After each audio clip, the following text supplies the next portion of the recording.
The broadcast is live. And there goes the entire show right there. What's up, everybody? Welcome back to Season 2 of Conversations in Pop Culture, where I have with me professional wrestler Killian McMurphy. So welcome to the show. Hello. Glad to be here. I am pop culture personified, truly. Yeah, I mean, we were speaking before, and I'm going to tell the story because it's a little bit of sort of a joke and might embarrass a few other people, but I don't think they're going to mind too much. Is before we went live, we were speaking about how I reached out to Killian, and I mentioned other wrestlers that he's been on shows with, and then he said to me, well, it would have been a much quicker sale if you said, hey, you interviewed Colleen O'Shaughnessy, Ian Flynn, and Amy Rose. Amy Rose, Lisa Ortiz. So apparently I made a mistake right there because I thought I was going credible, and all I had to do was mention a bunch of voice actors. So that should give an indication of how this is going to go. Yeah, I told you, I said for a normal person, that's how it would work. But all I really care about is how much you know and how much you care about the funny animal people. And if you care about the funny animal people, then I am on board. I am 1,000%. I listened to the Ian Flynn interview, by the way. That was really fun stuff. I like that you didn't mention Ken Penders. I'll mention Ken Penders. Ken Penders, if you're listening, you son of a bitch, I'm coming for you. I hate you. Did you know he blocked me on Twitter? What? Yeah, Ken Penders blocked me on Twitter because I kept challenging him to a big goddamn cinematic. And he wouldn't answer me. So for those who don't know, Ken Penders basically sued, from my understanding, Archie Comics before it went to IDW, and I'm sure. And basically, the lawsuit was settled where he wanted more money, and they basically said, "Fine, you can have everything that you've done because you copyrighted it or you put a trademark on it." Yeah, they couldn't reproduce the copyright information for these characters that Ken Penders wanted for himself. These like bizarre echidna characters. And so basically Archie said, fine, you could go do whatever you want to do with that. And then from there, it was one of those things. And then they just said, okay, we're just going to continue down the road and invent all of our characters moving forward. And that was the end of that discussion. So how did that happen that he blocked you? Like, how'd you find out about that? So I just started tweeting. I tweeted one day out of the blue. And you've seen me on Twitter before. I'm just a maniac. I'll tweet whatever comes to my head. I said my next opponent for the 1CW Bulletproof Championship is at Ken Penders, whatever his handle is. I think it's actually just Ken Penders. So nothing happens. 24 hours goes by. I share it. And I was like, that wuss Penders still hasn't answered me yet. That's when he tweets at me. And he says, I assumed this was a joke, so I didn't respond. Like, in the most, like, butthurt way possible. Like, I assumed this was a joke, so I didn't respond. And then that's when the goons all latched on. And so Miles, Eel, Dustin just started all of us just started going at him. And by the end of the day, he had us all blocked.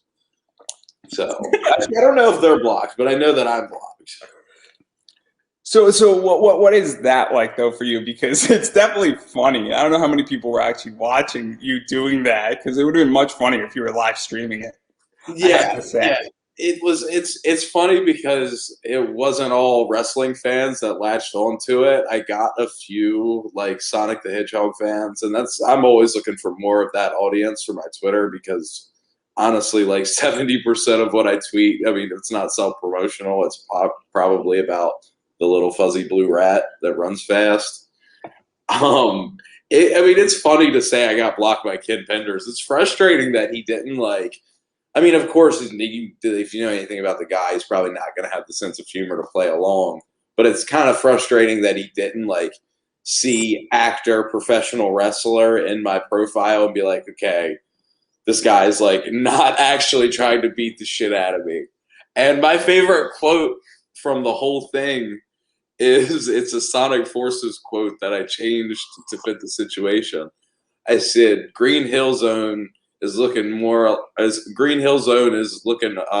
like beat the shit out of Ken Penders Hill Zone. It's my favorite tweet, which is absolute nonsense. But when you see stuff like that, I don't know how you take somebody seriously. But still, I mean, it's still funny. I think Oh, it's it's funny great. talking about this and just the fact that you even went after him. Because the way I view it is that obviously I love Ian Flynn, and people have gone after me because Ian Flynn has some enemies apparently, which I don't really get why. But some people hate people in It's life, you absurd. know.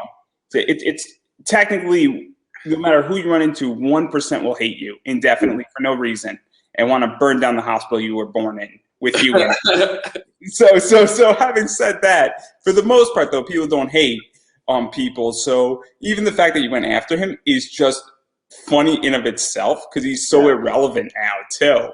Right. I was gonna say I got like 1,000 more Twitter followers than he does, which is another reason. Like, just play along, dude. Like, obviously, my Google Trends is a little hotter than Ken Pender's right now. Like, Jesus, I don't know what I would have done in a cinematic with Ken Penders, but could you imagine seeing it across your phone pop up?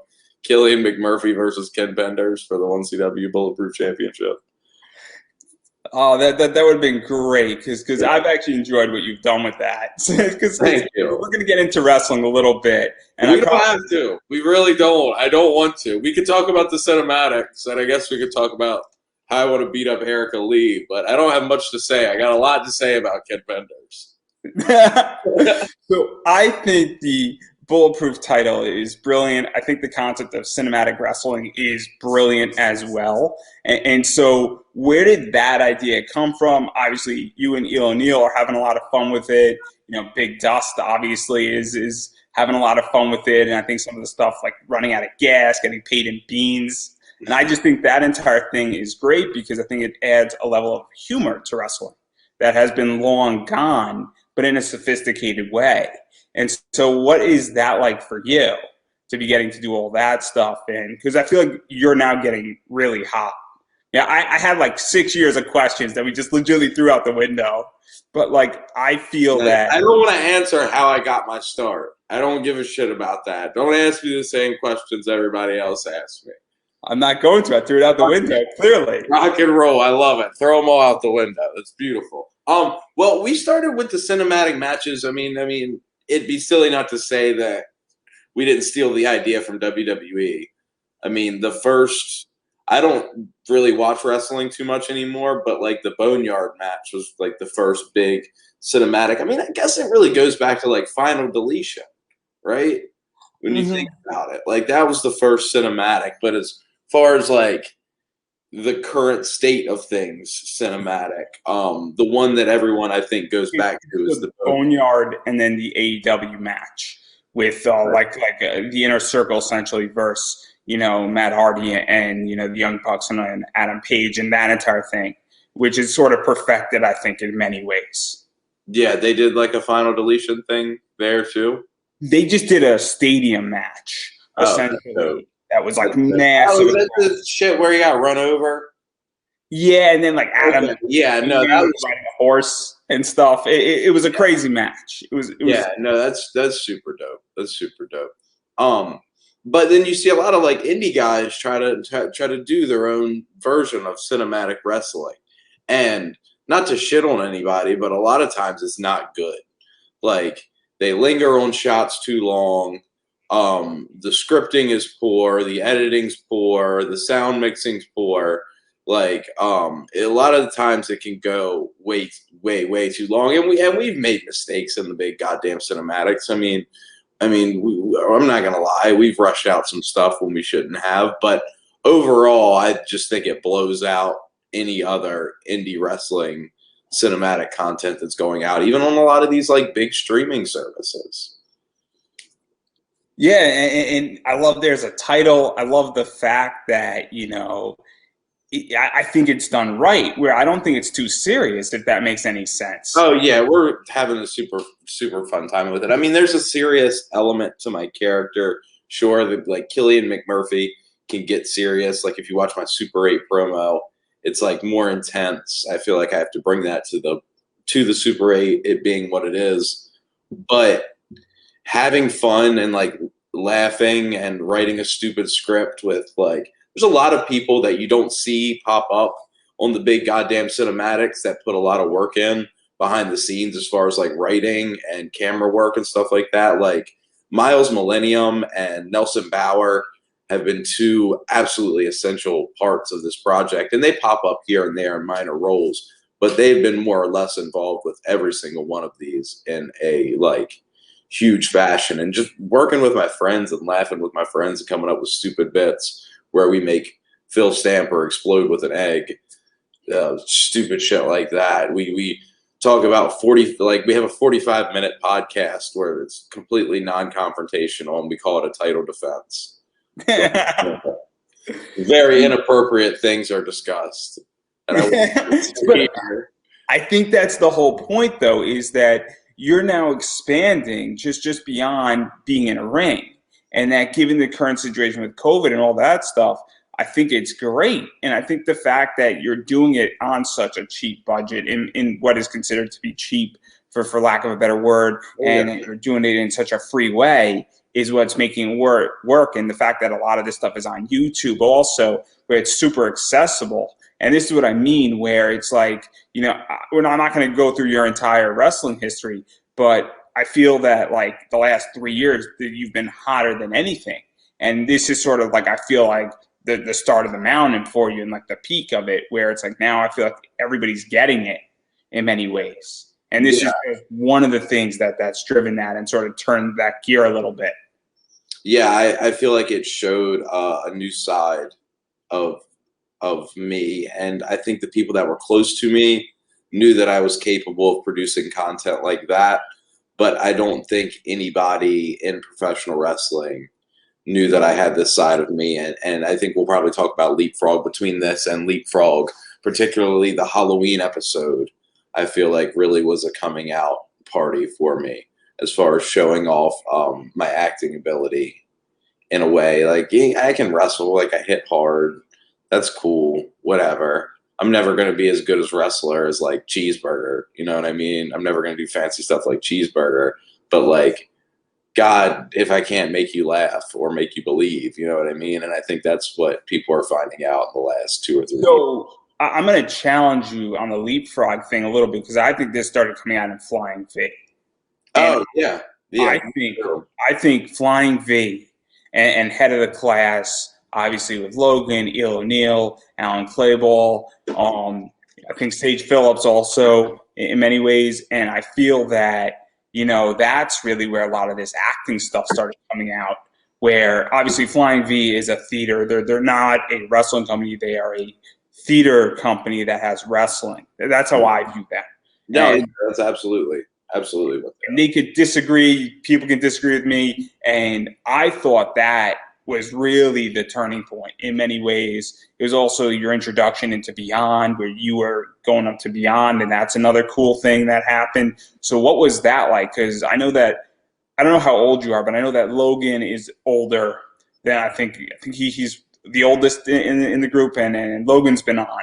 And so obviously you have a lot of great talent in that group, and you also have a lot of, you know, experience. And so what was that like, getting paired up with all those guys? Because I know Eel O'Neill is a friend of yours. But yeah, Eel O'Neill and I go so far back. It's like before Eel was even, I think he was in a wrestling school at the time when I found out. He did theater with a friend of mine in college, who I guess performed with. I was a mascot in college, and I did some of his band gigs as the mascot through the school, if this makes any sense. I don't know, weird small school mascot shit. But anyway, I got to know Topher, and then through Topher, he like mentioned in passing he had a friend named Eel who had started out in wrestling. And I eventually met Eel at the promotion in Maryland called Fight, which like ran on public access television. He was like a backstage correspondent at the time. Like he wasn't even working. And then lo and behold, we get stuck together in the Hit of the Class thing. Yeah, you're a treasure, bud. I didn't know we could see comments. That's fun. But I love tagging with Eel. Logan is such a gem. So so immensely talented. Sage, I feel like I didn't get to work with him enough, but he seems so talented and so driven. And Alan, dude, Alan and I go back to when I was doing like ring crew. Not to get into how I got my start, because I don't want to talk about how I got my start or when I became a fan or my first memory of wrestling. What are the other shitty podcast questions that everybody asks? Who are your biggest influences growing up? I have a bunch of questions. I haven't asked those because I actually listen to what other people ask before I interview people, so I understand what I'm doing a little bit, just a little bit. Fuck yeah. Do you watch Bojack Horsemen? We keep looking at my shirt, and I want to ask. A little bit. I've seen a bunch of episodes. Oh, dude, you got to watch the full thing all the way. I think it's the highest form of media that's ever existed. I know it sounds funny to say about like a cartoon horse, but it like the first season of it does not do it justice. Like, oh my God, season 6 changed my life. It's absurd. There's a lot of stuff about that show. It's very much dirty realism, from my understanding. Oh yeah, it's super, super intense. It is what Rick and Morty fans pretend Rick and Morty is. Like, and not to sound like a pretentious dickhead, even though I am completely a pretentious dickhead. I am 1,000% that. But it is like, I'm not saying you have to be smart to understand it, because you don't, because it still holds up as a funny television show, but it is so incredibly deep and like hits all the like nails, like the nihilistic notes, but it has a point to it. Unlike Rick and Morty, which Rick and Morty can kind of like be a little. So I'm going to counter you on this point. Have you ever read Post Office? No, I can't read, actually. I never learned. No, I'm just kidding. Yeah. So the godfather of dirty realism is Charles Bukowski. And Bojack Horseman, from what I know of it, and I've seen the first season of it, is very much derivated out of Postman and Charles Bukowski and dirty realism. Mm. Super interesting, right? I'll have to check that out. I'm about to check that out. I do not mean read it. I'll probably look it up on YouTube and have somebody smarter than me explain it to me. That's how I find out most of my information. See, that's how I built this entire interview. You know. Yeah. I didn't write a bunch of stupid questions, everybody. I got it all. But then right in the first 5 minutes before we went live, I'm like, I'm going to screw this and go a whole different route. But I do want to talk briefly about Flying V. Oh yeah, we can absolutely go back to Flying V. Yeah, because I named everyone in the group, right? What? They've all, Eel, Sage, Logan. Yeah, those are all my dudes. Love those guys. So my first experience was that show at Maryland with Flying V. At UMD, Maryland? Yeah. So university and like the Kogod Theater, and that show was crazy. That show was so dope, and like right outside of like the room where it was in was that crazy fucking light show. And I remember walking in there so stoned and looking around and being like, Jesus Christ! Like, it was a silent rave. This one.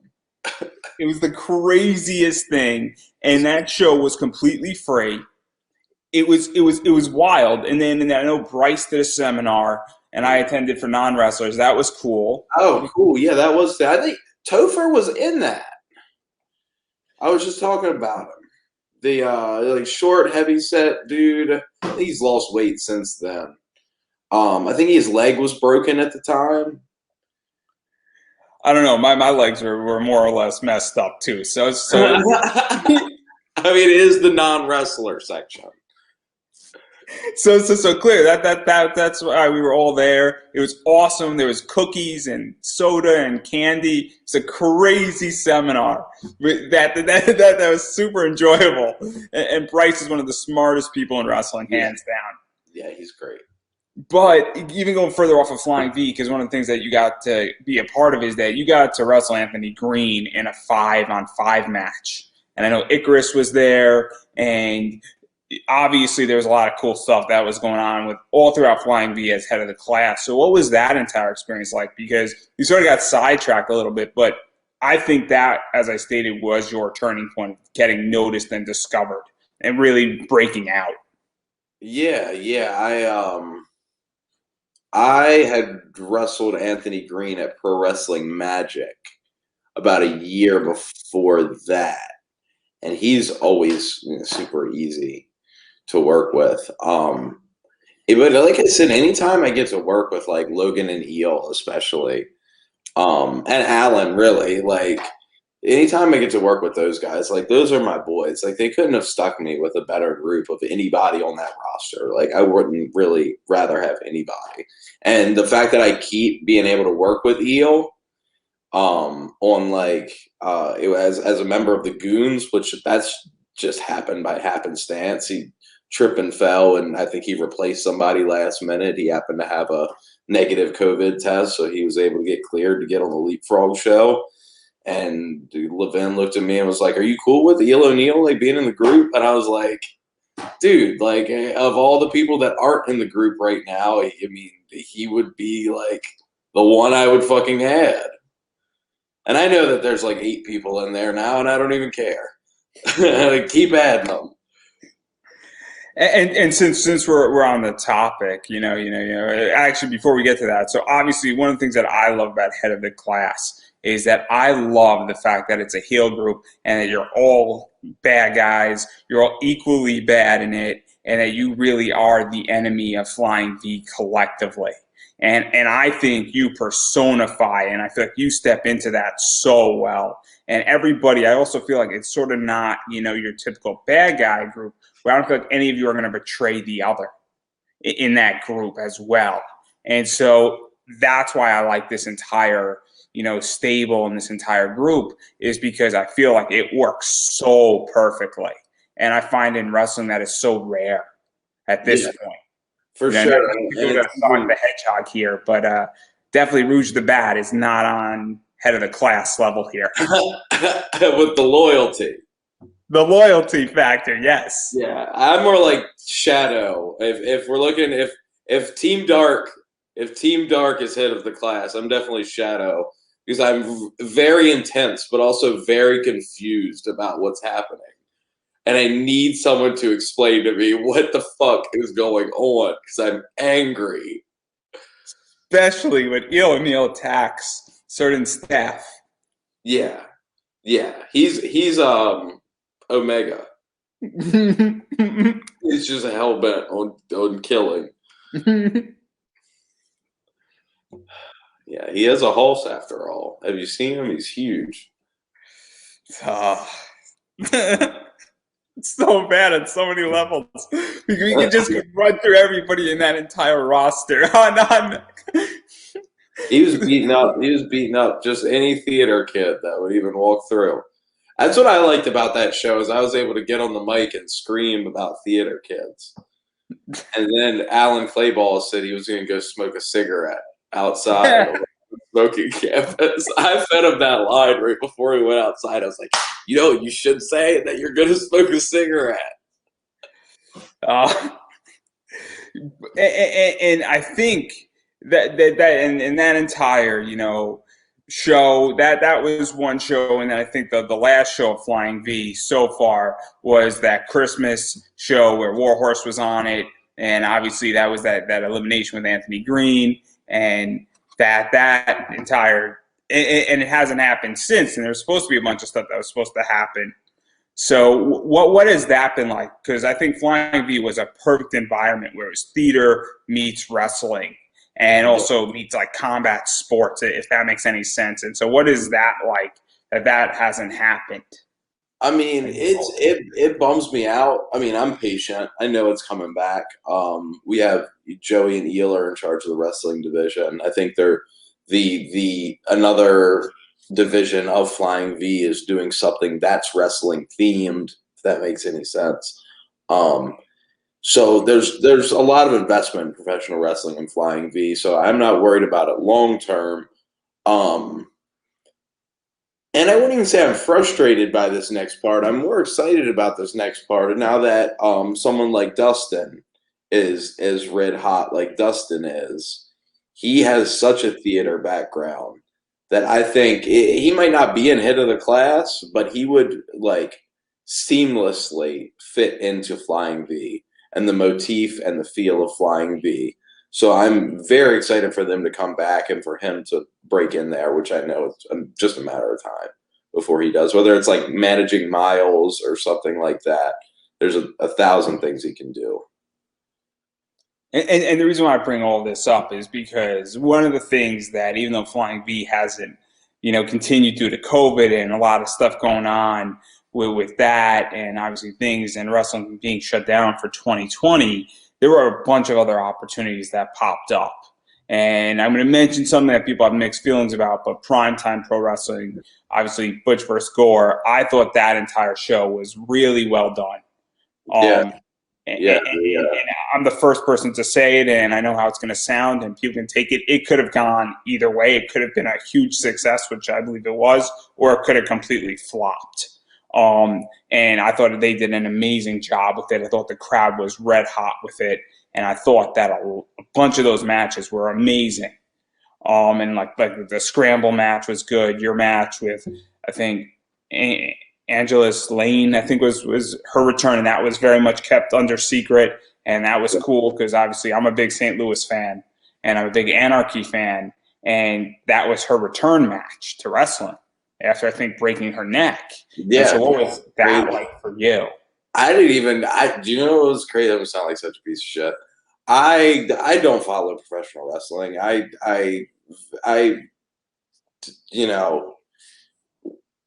guess view it as work. I don't want to quite say that because I feel like that sounds intense, but like you're not in all the lingo and the social media presence of it. Yeah, like I can very much separate myself from it, and kind of go into my own little non-wrestling bubble, which I think is very important because I think a lot of people get blinded inside the wrestling bubble and they don't have big perspective of not only like what's important, but like things to get influenced by, because you can pull influence, I think, from anything, not just professional wrestling. But blah blah blah blah. Long story short, I didn't know that Angela Lane was like coming back from like neck surgery. I didn't know about any of that shit. And I think something was said in the back about working her neck. And I was like, yeah, I'll work her neck. I'm like halfway paying attention to everything. I'm like, yeah, I'll work her neck. Like I got it. And then like she comes out and I hear the big pop. And I'm like, oh, they're like happy. They're really happy to see her, I guess. And then I hear somebody be like, welcome back or something like that. And I'm like, I think that's when I slowly started to realize like, oh, okay, so something happened to her. Now she's back. But no, working with her was such an absolute dream. And like, she was so easy and so creative and so like up for anything. And she was a blast to work with. And what makes this even more interesting is that this was being streamed on IWTV. And I don't think this was your first match streamed on IWTV, but it was prime times at the time. And obviously it was a big deal. I think for a good 30 minutes they were trending on Twitter, which is also a big deal. It was crazy. That was I forgot about that. They were like trending like super high on Twitter and like across the country, right? Yeah, I didn't know that until after the fact, about a month later. But that's something that was going on, which is super important. And then, so obviously a lot of people were watching it. A lot of people were tweeting at Primetime and at a bunch of wrestlers and really engaging. And so what was that like? Because I felt like this was a big boost. And it was also a big platform. And I don't know how many people truly realized how big it was about to become. Yeah, a lot of people saw the Lariat for the first time. A lot of people saw the Boy for the first time. And pulling that out on that kind of platform was like very exciting for me.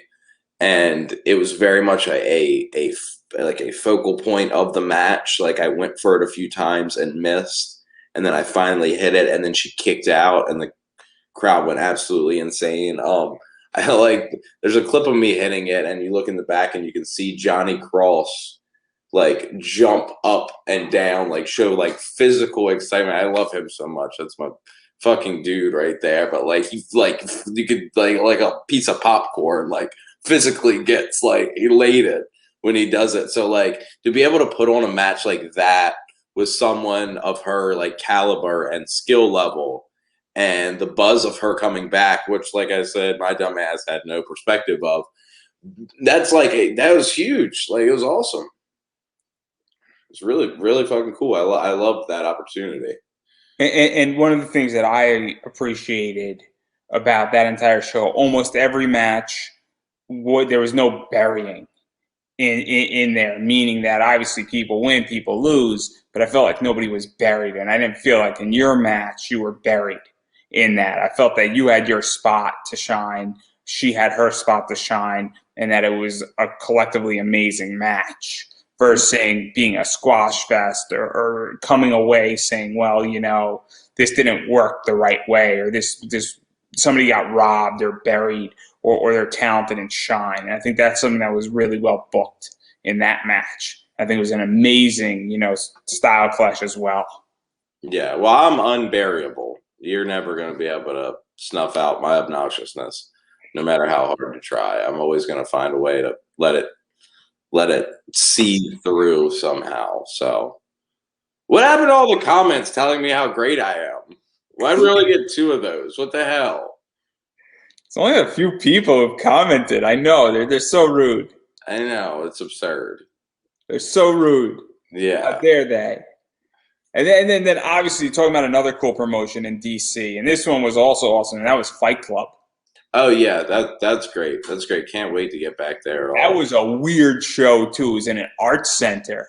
Yeah, and I screamed at the woman, the old woman who was in the way of the entrance.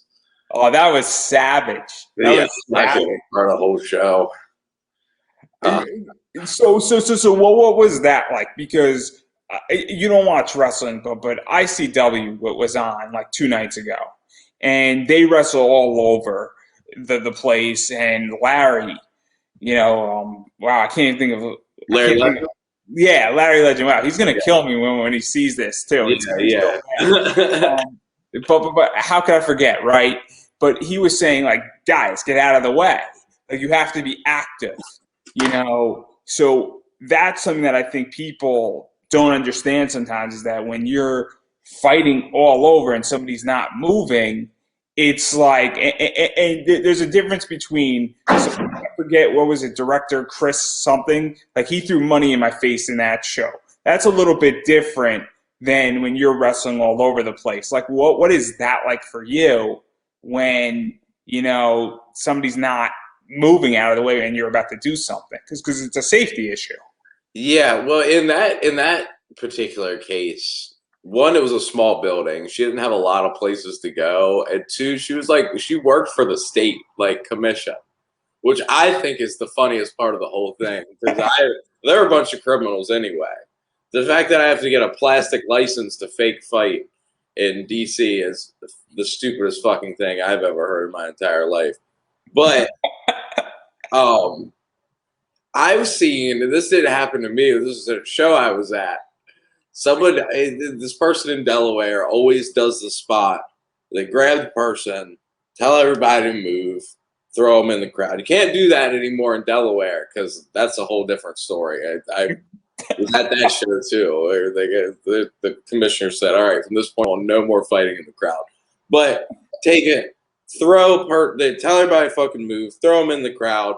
One time, this woman did not move and got a wrestler thrown right into her lap.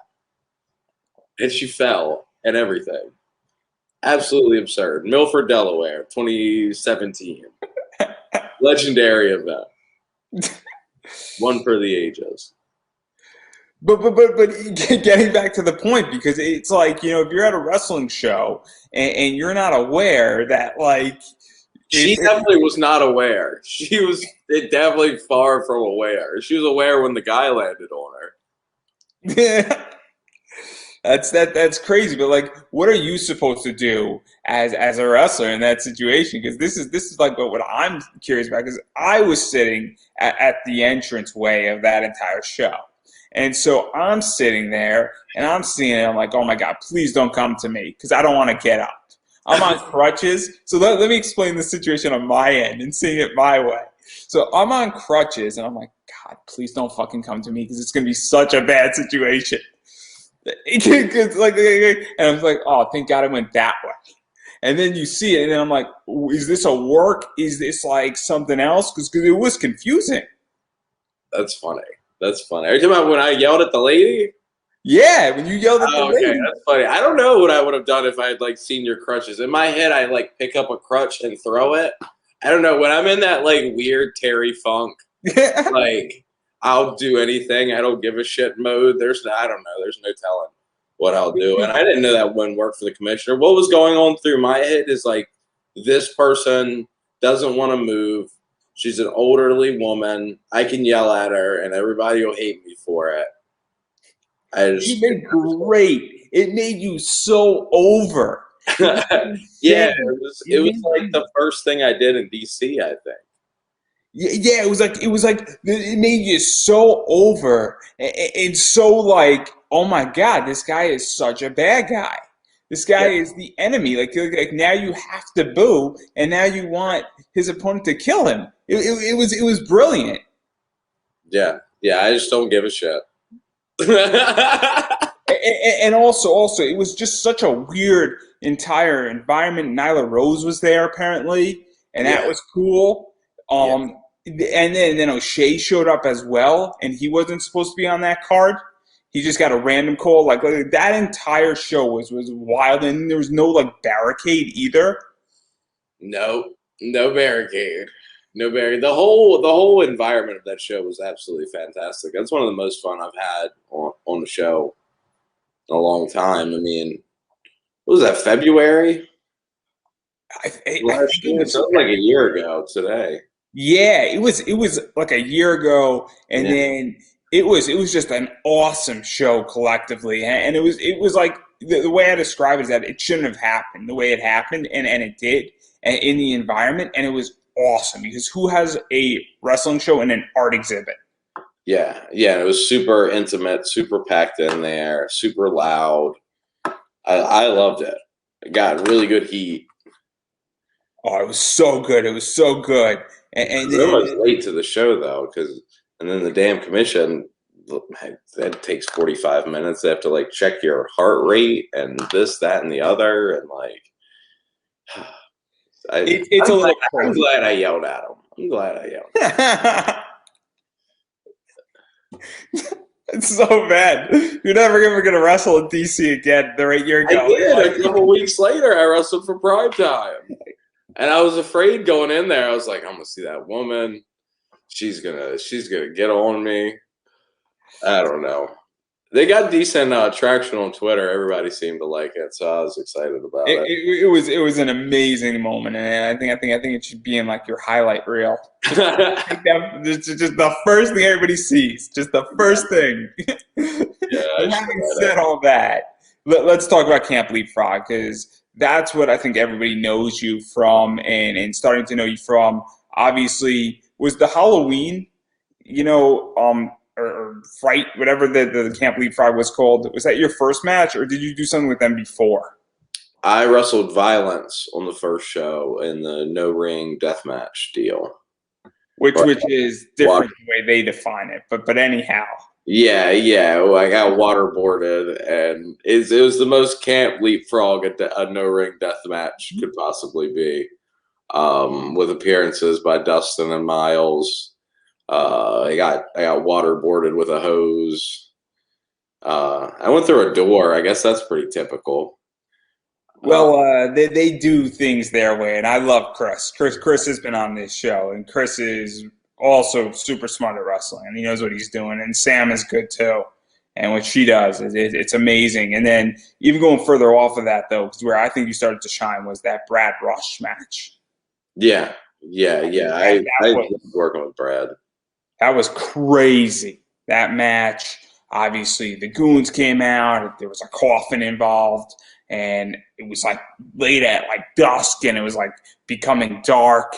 And that entire thing, like everything about it was great. And obviously, a lot of this stuff is sort of cinematic. It's sort of not. And so, what was that like? Because I think you said it earlier on, but that was kind of the moment where you felt like everything was starting to come out and that people were starting to see these acting stuff and see that there's just more than just wrestling with you and that there's a whole another character inside of you and a whole another component to you? Yeah, well, I'm 911's favorite wrestler now. That's what he told Chris a couple weeks later. He said, "I really like that McMurphy fella," or whatever he said in a weird, giant, terrifying man way. Um, I mean, we had like 4 segments that night across the whole show. I mean, we were the main reason why all the ghosts and shit appeared. I mean, we were in the opening scene and in the main event. The show opened on me and it closed on me, so it was very exciting. And like you're gonna have a different bad guy every Leapfrog show. You know what I mean? Like it was Effie the last one, Darius on the lives. Trying to think of some other ones off the top of my head, but we got great villains, and just a chance to be one of those villains was pretty sweet. And to have the goons behind me. We didn't have Eel at that point, but to have Miles pop out of the coffin and Dustin be a druid, it's just absolutely absurd. And to think like 911 hasn't wrestled since ECW fucking 20 some years ago, and the first thing he does is come back and beats up like me and my shithead friends. It's fucking amazing. And so what is that like that you're the center, you're the bad guy, and you're getting this, moment and you're getting this opportunity to have this heat and to really be the front centerpiece because you carried a good chunk of it. And everybody in Camp Leapfrog worked their ass off on that show. And that show was brilliant, it was funny, and everybody I think really did an amazing job. But obviously you were sort of, I feel like I guess that my analogy is that you were like bumpers in a bowling lane, meaning that everything was sort of steering in course and nothing was getting too out of course because you were pushing everything back to the center to some degree and to the right point. And so obviously you must feel good about that happening and that you get in that position, you getting to tell a story, a complete story, and then even further getting heat. And then obviously the 911 thing is really just a nice icing on the cake in many ways.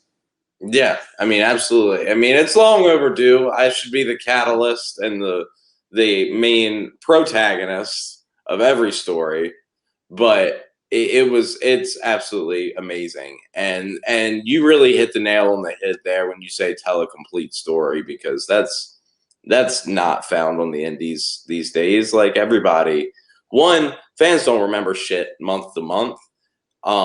Two, nobody commits to anything. So to be able to tell these finite one night stories, even on the live shows. I mean, I haven't wrestled on a live show yet. I will in the upcoming the Leapfrog Live that's coming up, but I helped produce, and I think I like popped in and out in front of the camera a couple times. I think it said something about making out with Dustin's dad on the camp Leapfrog, Sleepfrog, I think was the name of it, the sleepover themed episode. But like helping produce that was an absolute blast. So all their stuff is top notch, even their like live stuff, which is crazy to say. And then even going further with Leapfrog, obviously they did Christmas trios. And I'm going to drop a dirty word, and I know people are going to, again, we're all adults, but that I feel like is an idea straight out of Chikara. And legitly, I mean, it really is. And I'm going to call it like it is. And everybody could have mixed feelings about that. But I love the concept of it. I love the fact that it was around Christmas time. I love the fact that you teamed with Eel O'Neill and Miles, and that you obviously faced Erica Lay and, Cara McKenna and the Crusher. And so what was that match like? And then you also got to face, Boomer Hatfield, Molly McCoy, and Still Life with Apricots and Pears, who I think is one of the breakout stars of this year. If there's a top 10 list of people, she is on that list. Yeah, absolutely. Yeah, the whole night was very Chikara, except the fact that I was there. That was the only thing that wasn't Chikara about it. You weren't in Chikara from my No, Quackenbush never booked me. I think it's because he knew I was high all the time, and he didn't like that. Because he was a big teetotaler or whatever. No, but what were we talking about? Oh yeah, the Christmas Trios teaming up with Eel and Miles, and actually no, Eel wasn't on that show. That was Big Dust. It was Big Dust. That was Big Dust. Yeah, exactly. I get confused. It can be very confusing. I can see it sometimes here at Goon headquarters. You can see our nice brick in the background. Eel was on the Valentine's Day. That's right. Yeah, big. We're going to talk about that. We're going to talk about that in a second. Yeah, big, quote unquote, Big Dust Eel O'Neill. I think that's what he was billed as. See, we're all actors, so we can play a variety of different roles here. But that was a blast. I'll beat the shit out of Erica Lee any day of the week. Let's talk about that too, because obviously Valentine's Day was fun. Yeah, Camp Love Frog was crazy. Obviously Effie was up to no good. Yeah. And so what was that entire thing like? Because obviously the dating game was great, and then obviously that entire thing. And what I loved about that is that the match was very enjoyable, but I think everything before the match and getting to act and do the dating game, and then obviously Big Dust is doing his thing, you're doing your thing, Eel O'Neill's doing his thing, and then Erica Lay is basically saying she despises Eel O'Neill, she thinks he's the worst, and that entire thing, and that you're interested in furries, and that's the only thing you're caring about, and you're like, I really don't want to date you. That's true. All facts.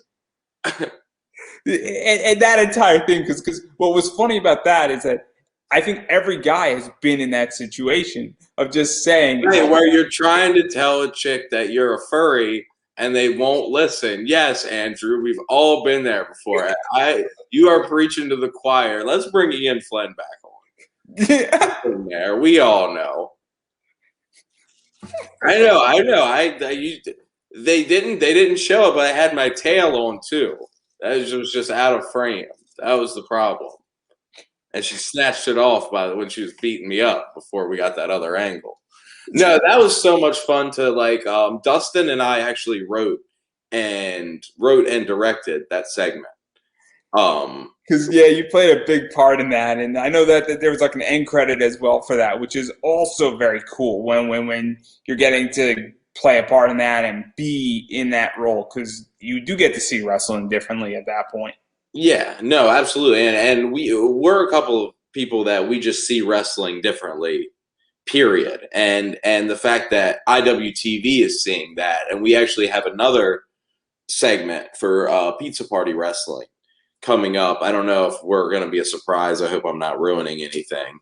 But we're making our Pizza Party debut, the boys, and we're actually producing and writing a segment for them too, which is very, very exciting that we get to continue working with IWTV and keep on putting our shit, our sense of humor, the shitty, dumb jokes that we come up in the car riding to shows, putting that on a streaming service for everyone to laugh at isn't lost on us. That's so fucking cool.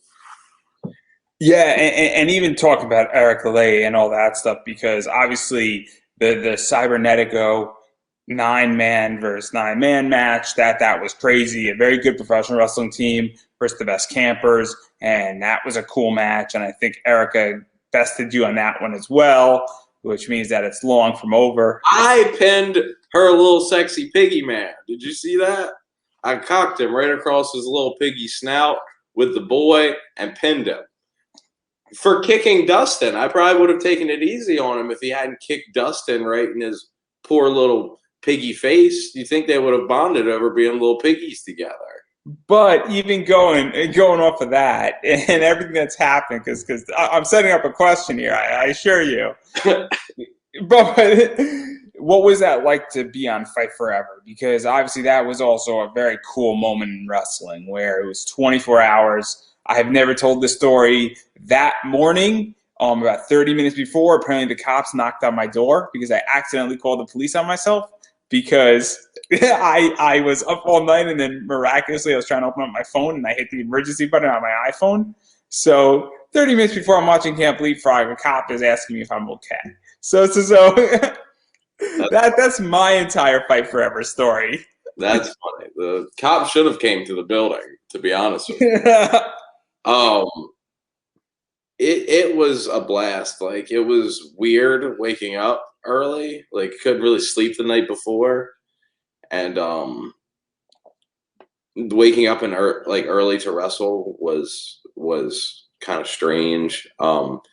Opportunity to work for GCW was amazing. All the donations that people made was fucking absurd and like great, especially accounting because a lot of these shows like can't run with fans right now, so a lot of their profits are way down, so that translates to the talent, obviously. So I don't think I'm pulling back the curtain too much here. With like most of us indie guys aren't making what we were making before this pandemic, and I think that's what the Fight Forever show was really all about. And fuck if it didn't get the job done, I was happy. Yeah, no. What was that like? Because obviously it must be extremely humbling when that happens and you're part of this and that fans are throwing $5, $10. I mean, I threw $10 in, and I understand that $10 doesn't pay, a wrestler, but all of a sudden, if 20,000 people all throw in $10, it's a big pot. Yeah. And I don't think any donation, whether it's $5 or $100, I think it's the idea that it's still very humbling as people say, hey, I want to support wrestlers. I'm not expecting anything back, and that I want to see you guys wrestle, and that to even be a part of that and to even have that be able to happen, it must be humbling, and it also must be super rewarding, and it must remind you to some degree and say, oh, wait, there's hope in this world. I know that sounds really corny, but I don't know if there's another way to describe that. Yeah. In fact, if anybody in the chat now wants to leave a donation, they can absolutely leave Andrew and I a donation that we would absolutely appreciate, and it would give us a lot of hope if you could leave $20, $30, $500. Just drop it right there. Just give me your credit card instead. I promise. Yeah, you can just leave or just DM Andrew your credit card information. We'll take what we need, and that's it. I do need some Sonic the Hedgehog merchandise. So yeah, clearly. I was just thinking, let's get a giant plushie, something like this tall. I saw a plushie that was like this tall in an antique shop the other day, but one, they said it wasn't for sale, and two, it had blue eyes. And I don't mean to sound like Chris Chan, but like I can take blue arms, but I don't know about blue eyes. Blue eyes is intense. I need them bad boys like black or green. That's it. Oh my God! One of these days, I'm just gonna get a gigantic plushie, just a gigantic Sonic the Hedgehog plushie. I had a match. I'll have a field day with it. I'll go wrestle it. I had a match where I used shadow plushies as my main weapon. I had two of them. I donned them like nunchucks, and I was beating the shit out of Kimberly Spirit. I could just imagine, Sega using that in their next commercial. They should. They should. It would slap. Honestly, they need to let the fans make more decisions. I don't know if you've heard. Killian hasn't been the same since he went 3D. Yeah, it's been a rough ride. That last video game just did not do it for me. Horses? Have you played Mania? The what? Have you played Sonic Mania? Yeah, I tried and I couldn't. I just couldn't. Oh, dude, Sonic Mania fucking slap. Forces is not good. Forces is like whatever. But Sonic Mania I love that shit. To me, it's like kind of the same as Sonic 3 and Knuckles, where it's like kind of a lot for a 2D platformer, like kind of a lot going on. Like to me, Sonic 2 is the perfect balance of that. But I loved Mania, dude. Sonic 2 was the best. Yeah, Sonic 2 is the shit. I can play Sonic 2 all day. I popped it in the other day just to play like Emerald Hill when it was the day when the movie title screen dropped, the little GIF of the neon going on, and then they're playing that remix of Emerald Hill, and you could see Tails' tail on the number 2. I was like, oh, you know what? I do want to play that fucking level, and then I went on. Speaking of Tails, the Pop Funko came out last Friday of Tails flopped. Oh yeah, for Target. Oh shit! I need to start getting some Sonic Funko Pops. I don't have enough. They're expensive. Really? So I don't know if you know this, and I don't know if people know this, but one of the original Funkos was Sonic the Hedgehog. So the original Funkos from like 12 years ago were Sonic the Hedgehogs, and they go for like $500 a piece. Holy shit! I did not know that. That's crazy. See, you learn something every day. But I will say this though, that like the Sonic 30th, because it's the 30th year of Sonic the Hedgehog. So like the silver at Hot Topic goes for $12.50. So that one's affordable. The Chow one goes for like $20.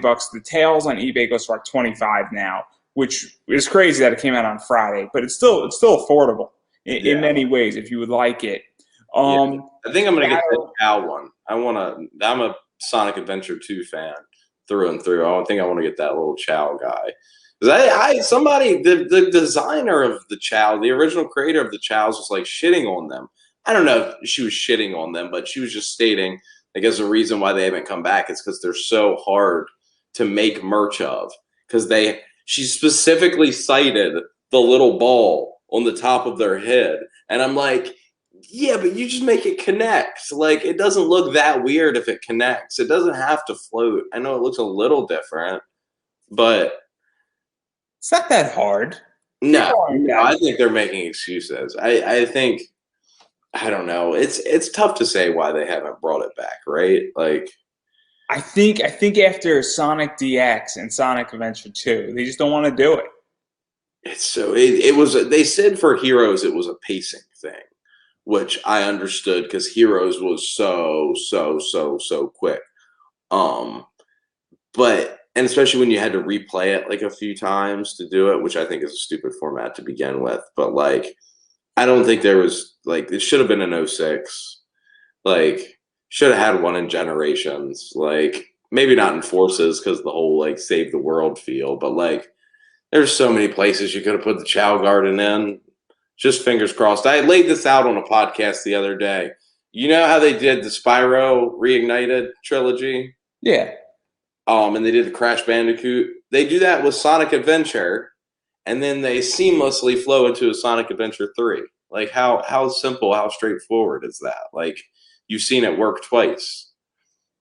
They should just throw Chows in there. They should just have an entire game of Chows. I've heard people online that think that, and I'm like, I don't know how that would work, but I appreciate the passion for the Chows. I enjoy my Chows. I enjoy raising my Chows. I grind like crazy raising my Chows. I do the Pumpkin Hill route. Oh, that's funny. That's funny. Yeah. No. Okay, so for those who don't know, this is super important. Chow talk right now. Yeah, the most important thing we've talked about yet. Yeah, lay it on me. Just lay out the route for me, because I can picture the level in my head. You go. And then you fly to where the first rock. So you go, you dig down where you get the power up for Knuckles, like the shovel claws. You get an extra life, right? Then you go to your left, take the rocket up, and then you go, and then you find like the little like skull thing, like I forget what it's called, but it's like a skull dog. Yeah, it almost looks like a zebra, kind of. Yeah, it looks like a skeleton dog.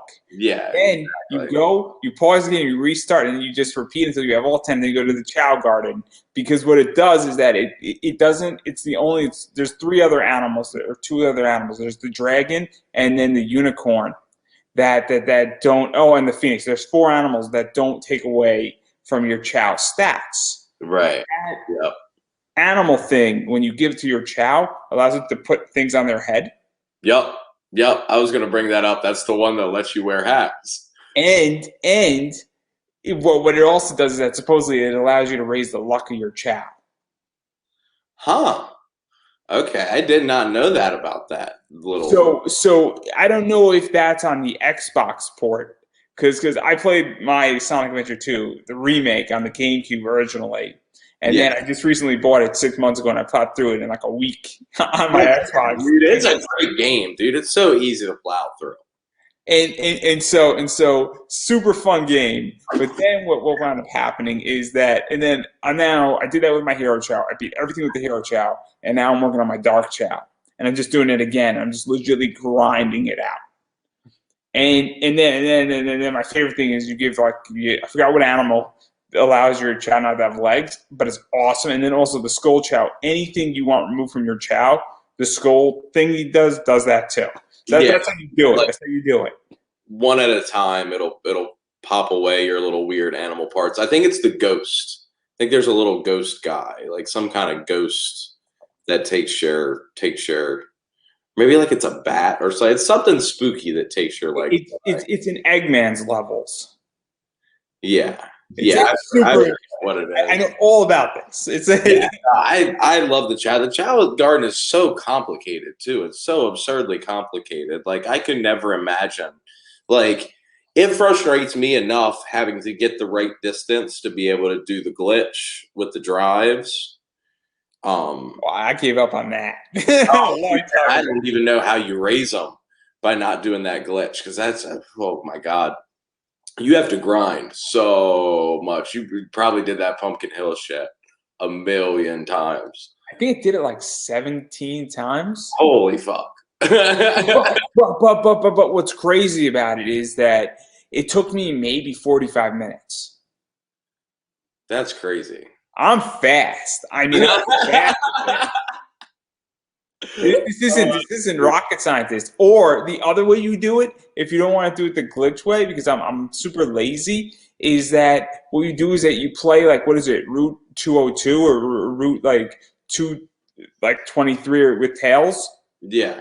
And you get like 400 coins, or what you do is you just grind on Green Hill. See, I don't even have Green Hill unlocked. No, not Green Hill. City Escape? No, Green Jungle, I think it is.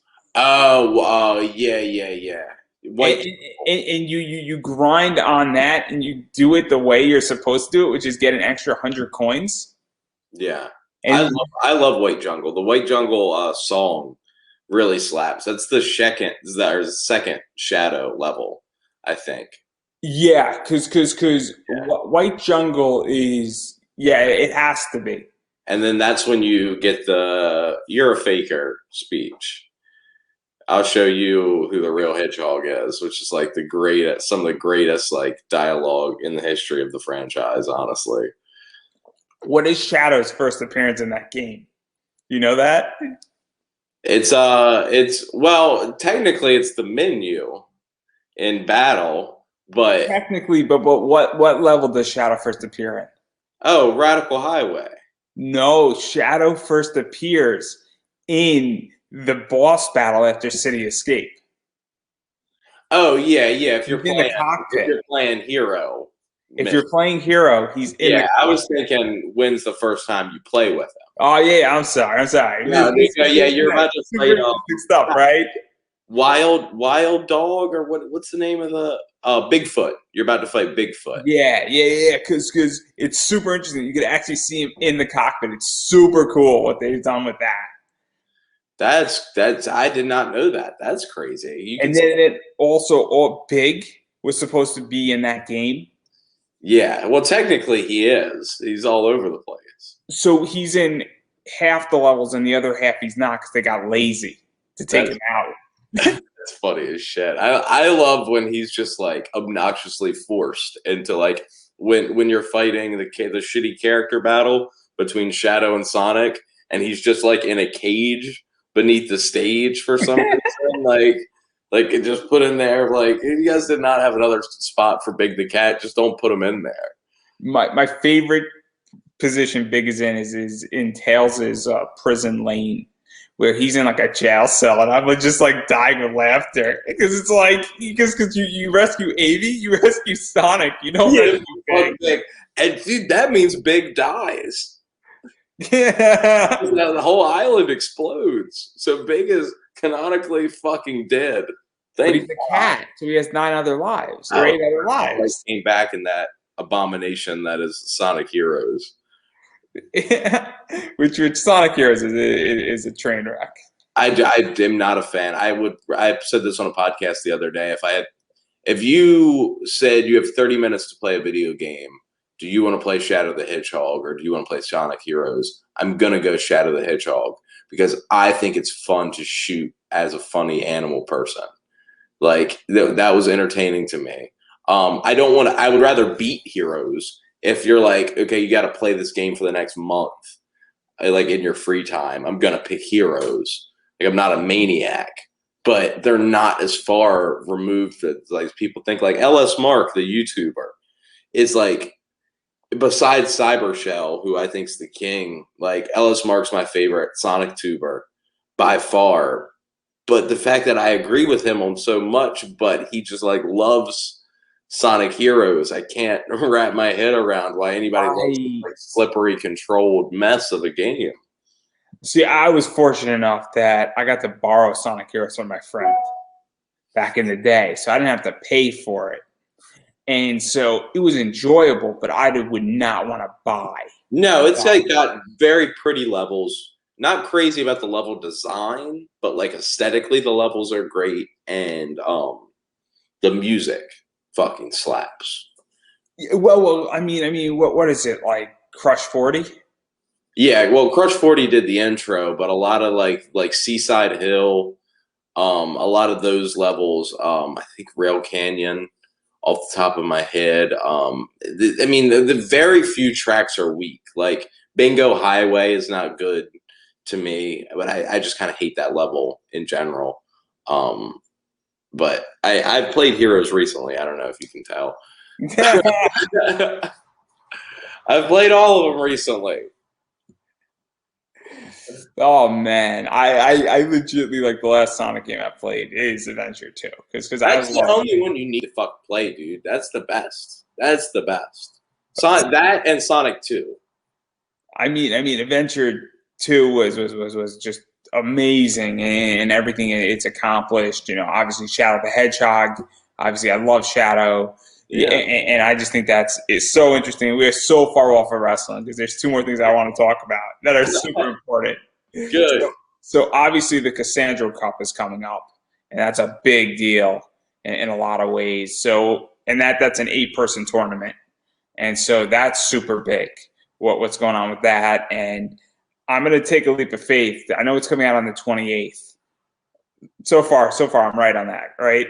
Yeah, I think it's 28th. That sounds right. And so a lot of that. So what was that like to be invited into it? I think this is going to become something over the next 5 years that's going to be big. I'm not too sure if it was shot in D.C. or in Pennsylvania or where exactly, but that's irrelevant to some degree. But even still, what was that like being invited into it? Because it is a big deal. Yeah, super exciting. Super exciting. And I think people are going to really like what we did for that show, and I'm really proud of a lot of the stuff that I did specifically on that show, and got to work with people that I've wanted to work with for a long time. It was very, very exciting, and the whole of course big picture thing about what the tournament represents, I think goes without being said. I think it's going to fall on deaf ears at this point of how huge all of that means. But personally, being able to work with those people was incredible. Because my understanding is that I know that Billy was spearheading a bunch of that, and it was very much a hand-selected thing versus, it wasn't a primetime show where you have a roster of 40 people. This was a much smaller roster, and so a lot of this stuff was hand-picked. And that does make a difference. We're going to talk about the Super 8 in a second here, but that's also very much handpicked as well. And so obviously, given that it's LGBTQ and all that, and obviously I think, Lolo said it very well, where if you're not going to invite us to the table, we're going to build our own. Yeah, I love that. I think that's the right message. I tend to be a libertarian, free market capitalist, And then some people could get upset with that, where if you're not going to let me play, I'm going to go build my own sandbox. And I'm going to do my sandbox better than yours. And I'm going to take your customers. That's my attitude in life. Yeah, I don't care what anybody does in their sandbox. And so, what was that even like for you? Because I think that I want to openly state it, because I think it is super important to remind people. And even that entire thing where I just think that for a while, and WWE hasn't helped. And I think now they're starting to get the picture, but I don't think that it's going to take a while where, gay wrestlers and LGBTQ has been viewed as X and hasn't been viewed as the ability to hang. And I think that's been a massive misconception. Yeah. I mean, massively. Absolutely. And even bigger than that, like the environment that encourages wrestlers to come out is so important. And it's something that didn't exist because queer wrestlers have been around forever. Did you think? God, I bet whoever's listening right now, hey, whoever's listening, I bet your favorite wrestler's secretly a homosexual. Like, probably. But, he never was able to look at people like the people that are in professional wrestling now and say, oh, it's okay to come out. You know what I mean? Like, not to make light of the situation, I kind of almost made a joke out of it, but it's true. Like, it's so easy. I mean, it's never going to be easy to come out, but as compared to what it is 20 years ago, even 10 years ago, it's so easy to be a queer wrestler now. And we have ourselves to thank for that. Like the table that Lolo was talking about. That table exists now. That table didn't exist for your favorite wrestler who's secretly a homosexual to come out 20 years ago. Yeah, no, and I think that things like drop kicks, or I'm getting the name wrong, but you know what I'm talking about, drags and drop kicks. Uncanny sections. That was massive. I also think like people like Effie have done an amazing job. I think Effie's big gay brunch, super important. Yeah, no, it's all important, and even like shows that aren't specifically queer that are giving queer talent a chance to shine, I think is huge. You can have a million gay brunches, but when you start seeing companies like WWE like getting queer talent on television, that's how you know the gay brunches are working. If that makes sense. I would make the argument even without WWE, I would say things like Effie being in a GCW show. Yeah. Even that's like a smaller example of that kind of thing. I think it's all about chipping away, because I think, and look, I'm a WWE fan, and I think a lot of people are, but I think that moving that entire machine, it's going to take years. Yeah. I mean, that's a lofty thing to even want to make a change in that place at all. It's the way I view it is that a big corporate machine takes longer to move versus something like GCW that adapts very quickly. And then if something's not working, they drop it and they react and they build forward. And then Effie obviously has been on a bunch of GCW shows that are not his show, super important. And then a variety of other wrestlers have been as well. Yep. And then obviously, I mean, you're very much a representation of that as well. I don't think that's a secret. No. I'm making sure because you can correct me anytime. We've really been talking about it for a half hour now. but I want to make it perfectly clear, just so if I'm wrong, you correct me. But even going further off of that, because I think it is working, because obviously you're in the Super 8.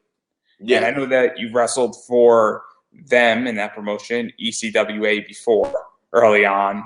And to some degree, you're coming home. But even the fact that you're in the Super 8, obviously a very good professional wrestler, won it last year.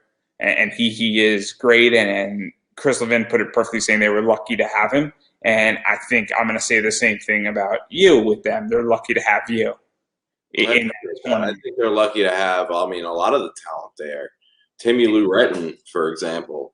Off the top of my head, God, I can't wait to share a ring with him. Like, this is going to be huge. Dustin Wilson, they're even luckier to have him. God, they're so lucky to have him. That's who I'm excited about. Super 8 Dustin. Imagine that. So what is that like to be in there? Because I think that is a promotion and that is a big stage. And I think that is a perfect example of what you just said, it working. Oh And yeah.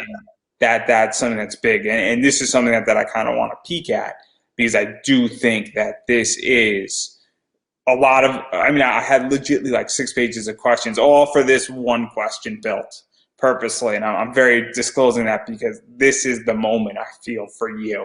And this is your spotlight in many ways. And you could agree, disagree, but Camp Leapfrog, while that gave you a lot of opportunity, I feel like this is your moment being in the Super 8. Yeah, No yeah. pressure. No pressure. I mean, I certainly hope so. I certainly hope that the Super 8, is everything it cracks up to be. I don't expect to go to sleep the night after the Super 8 and wake up and my life to be any different. You know what I mean? I'm still going to be the same Killian McMurphy before and after, but I just hope that people like what we do that night. And I said it in the article. I think me and the Super 8 is long overdue. I think this should be my 3rd Super 8 trophy in a row. I'm 2nd generation. I could have been in the big goddamn legacy tournament. Nobody cares about Sunny Deeds. What the hell? But it's really exciting. It's really exciting. And like I hinted at, and I as I do made a joke of it, but I'm immensely excited for Dustin to be in it too, and for the eyes to get on him, because you can say what you want about like I deserve it, or like they're lucky to have me, but God, Just stop being humble, will you? I will only be humble for Dustin. That's it. He's the only one I'll shit on everybody else. But no, it's really cool. It's really, really cool, and I hope that I tear it up.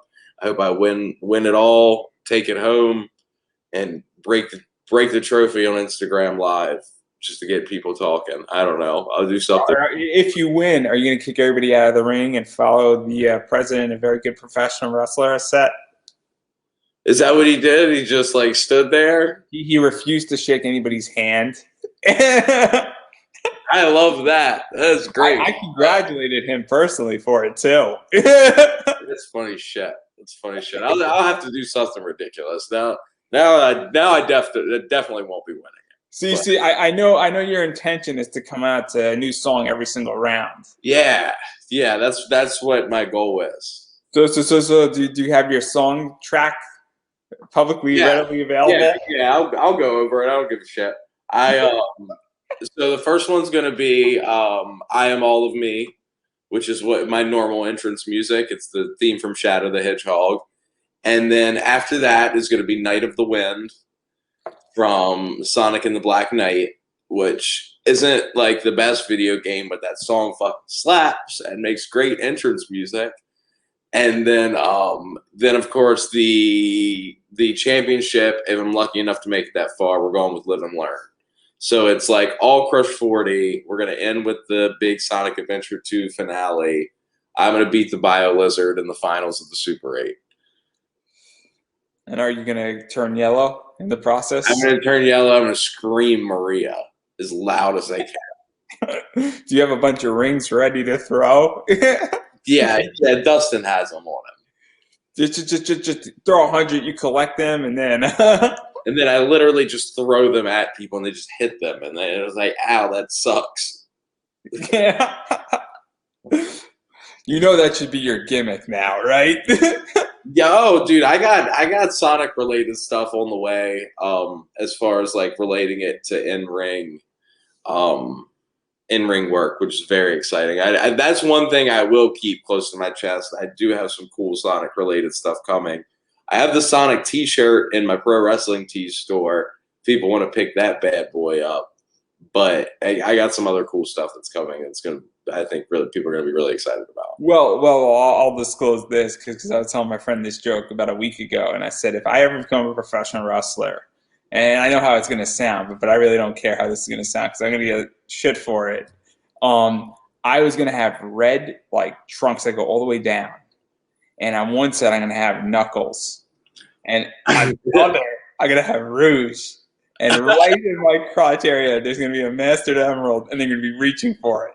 And so that was my entire wrestling gear. That's funny as shit.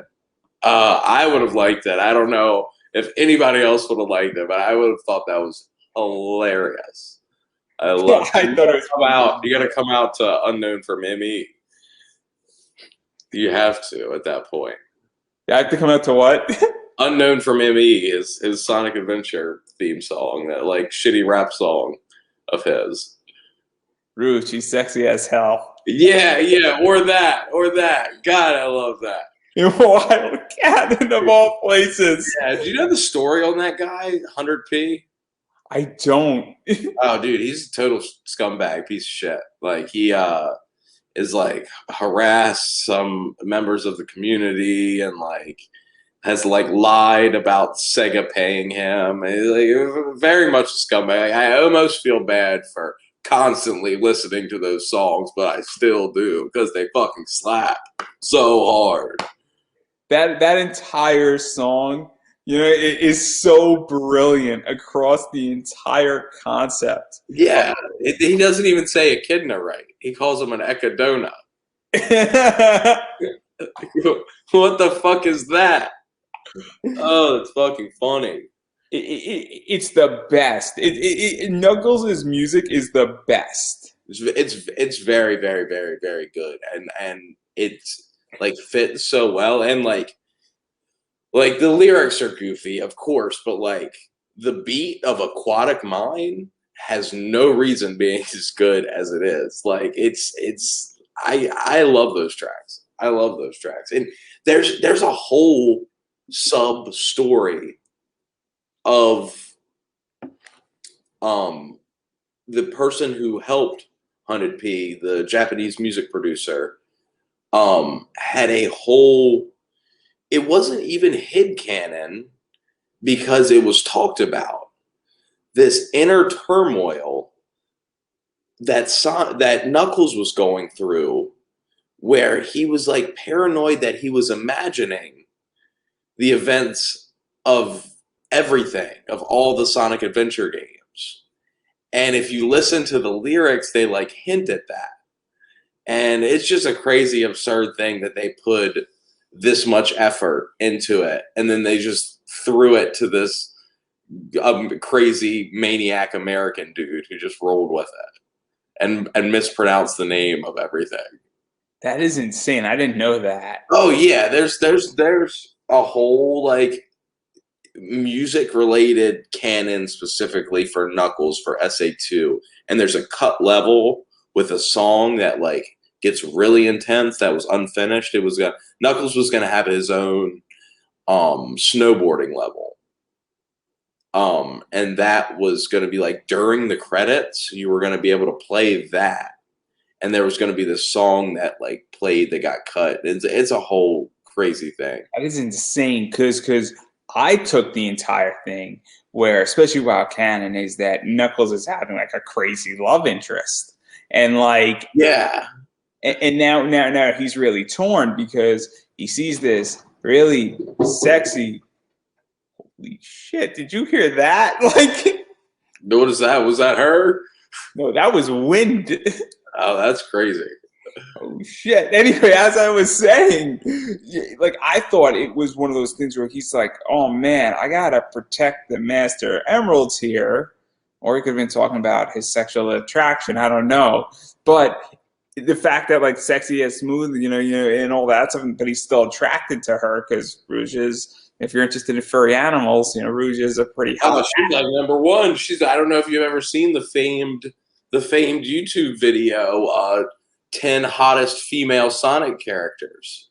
Oh yeah, she's like on the list. No, she's number one on the list. Yeah, that's if you're a Sonic fan and like you're into like this weird, and it's very tongue in cheek. It's very like parody, but there's a video called Top 10 Sexiest Female Sonic Characters. It's one of the best things on the internet. I start my morning with it every day. So bad at so many levels. But even still, I mean, I love Rouge. I think Rouge is great. I love the fact that she's just straight down to business. Hmm. Also, like she's on her own side, which is Yeah, the government, which is kind of crazy. So, yeah. so, so I never got that as a kid that she was actually working for the government. I guess I was stupid. I never got that until like I replayed the port later in life. But so I got it out of Sonic X. yeah, that's the other thing. Sonic X also explains it really well. That's one of the few season 3 I really like, and season 2 I like specifically for the adventure shit. But I'm not big on Sonic X. Like there's no cartoon character that I have the visceral hate for that I do for Chris. Like, God, I hate Chris so much. Like, I'll scream at the TV. Like, I watch Sonic X. I've seen every episode multiple times. Like, I've watched a shitload of it, but I cannot stand Chris Thorndike. Like, such a little cocky, entitled piece of shit. And that's why season 3 is so good, because they age him up. And then they go back to the original character model, but they keep his mind like a little smarter. And in season 3, he has this existential crisis where he says this line, and it sticks out to me because my recent watch through, I screamed when he said it. He goes, "Am I really completely useless?" And I scream, "Yes, yes, Chris, yes, you fucking are." And like, they did James Marsden's character in the Sonic movie is such a better real world Sonic's friend than 3 seasons of fucking Chris Thorndike could ever fucking be. Donut Lord takes the cake. Capable, fun, funny, good dynamic, purposeful. Like, Chris had a better relationship with Tails than he did with Sonic, but he would always just bitch about Sonic all the fucking time, and it's the only person he cared about.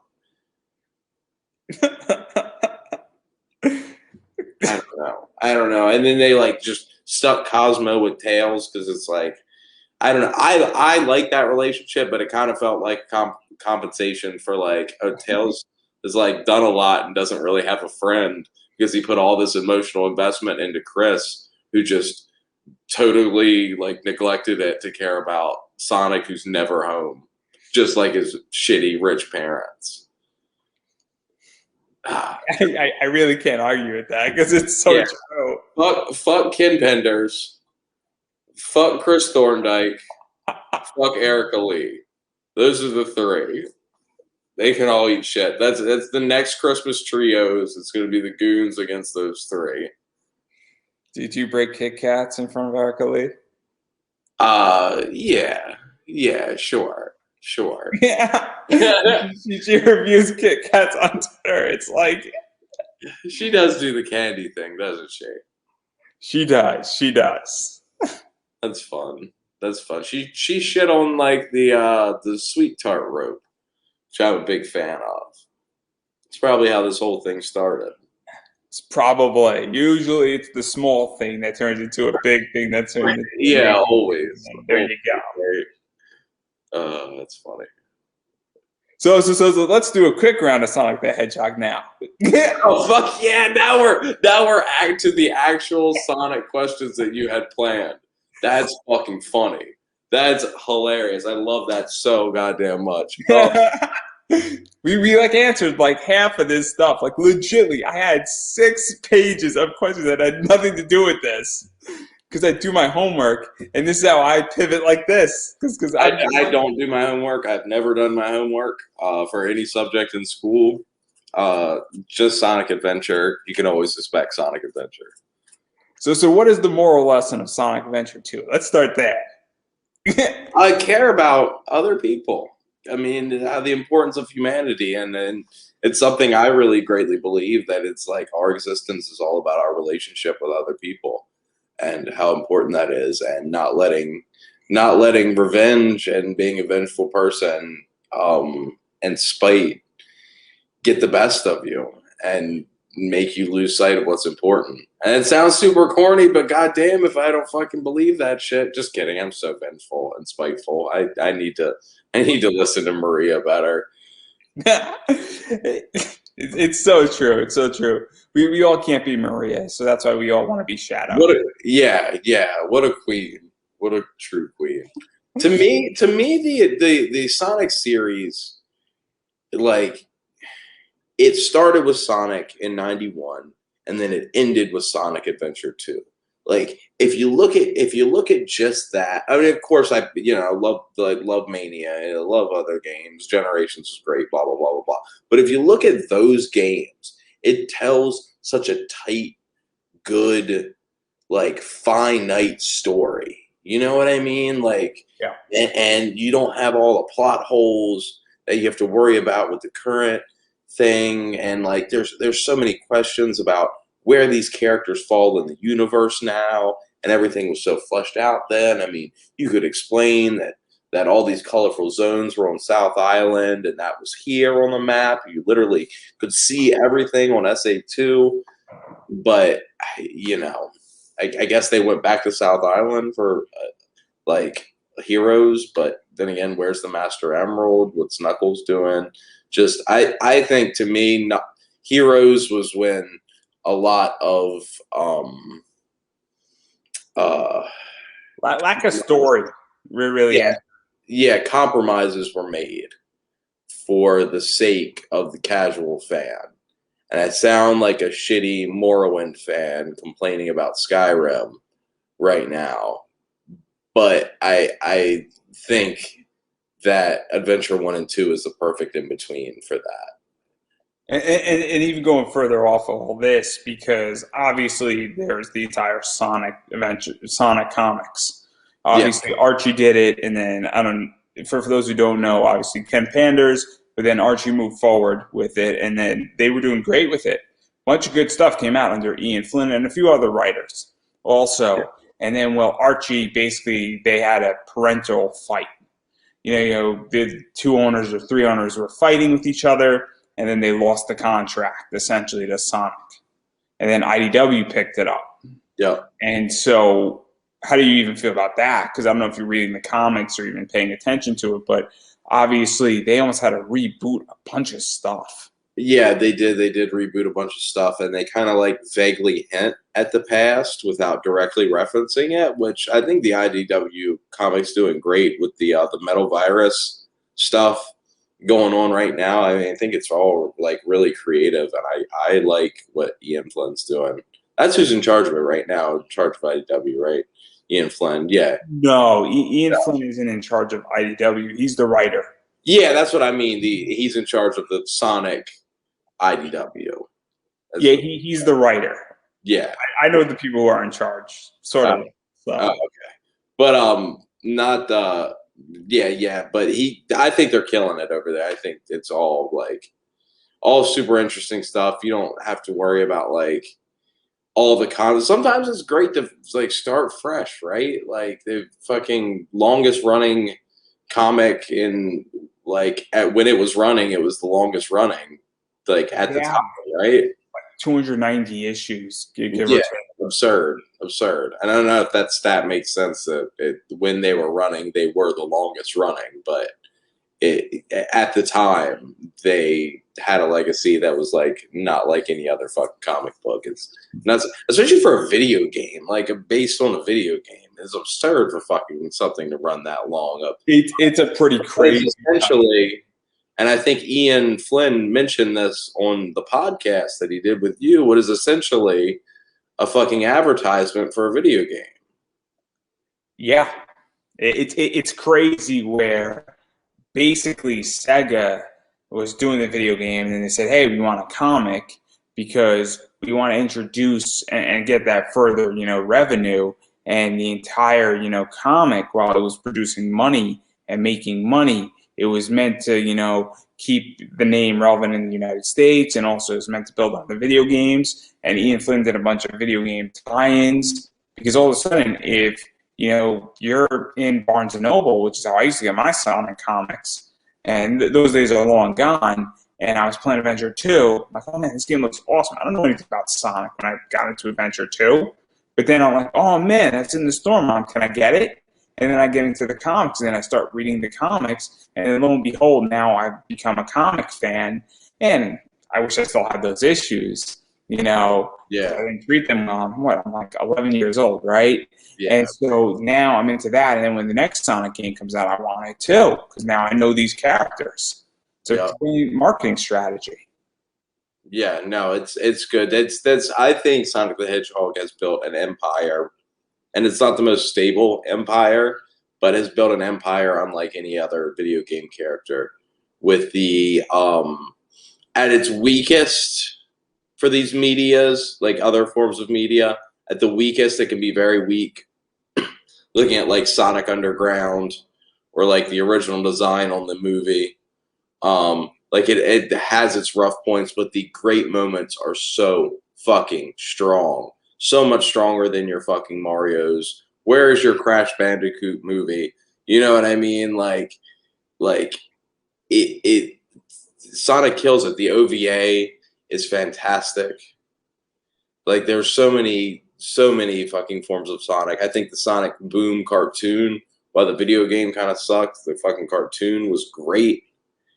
I think at the best, there's nothing like auxiliary Sonic media. So do you go off of Sonic? Because I agree that their empire, it has its weak points. But I also think that they've become such a mainstay that their empire will never crumble. Meaning that, and I think part of the reason why I say that, Pokemon's 25th anniversary just came out. I know you were wearing a Pokemon shirt in one of these bulletproof title defenses. It's just kind of funny to me too. But that empire isn't crumbling either, and that has its weak points too. But I think one of the things that sort of stabilized parts of the Sonic Empire was those Mario and Olympic games between Sonic and Mario. And that, I think that was a big move for Sega. It was a big move for Nintendo. Obviously Sonic coming into Super Smash Bros. Was another big move, and I think it's cultural relevance. So I'm curious how you feel about that, because for me, growing up on Sonic, Adventure 2 was like, I think, my third or fourth video game for my GameCube, and maybe my 12th overall. So obviously it has a special place in my heart, being nostalgic. I'm 28, for those who are interested, and knowing my age, so just to give an idea here. So how do you feel about that? Because that sort of is my view on it, is that, well, those games didn't really add to the Sonic universe, but I felt like they definitely grew the base. No, I know a lot of people that, whether it was something like that or something like Sonic Riders, where that was their introduction to the Sonic the Hedgehog franchise. I was seeing it, our friend Nelson Bauer leaned over while watching the Sonic movie in theaters and leaned over to Dustin and said, when are they going to the Olympics? So, he said it as a joke, but that shows you his first thoughts about Sonic the Hedgehog are the Olympic shit. So I think that did a great job of getting grandma and grandpa. I mean, it's a bad example, but regular Joe who doesn't give a shit about video games can pick up this Wii, which you gotta have a bigger conversation about how much the Wii did. I mean, I'm mad at myself for just fucking putting over a Nintendo fucking home console. Hopefully no one's listening now. We're an hour 40 deep. If you're still listening to this, you deserve to hear me put over a Nintendo. Don't tell Big Game Leroy, though. God, I can't believe I'm so mad at myself for doing that. What were we talking about? Oh, yeah, the Olympics. Yeah, the Olympics, Sonic Riders. There's a lot of those kind of games that I think were important. To me, as a kid, what comes to mind is the Game Gear games. The Game Gear, Sonic 1 for the Game Gear is a fantastic game. I have a port of it right in there. It's really, really a lot of fun. The Sonic Advance series, which I did another podcast about 2 weeks ago.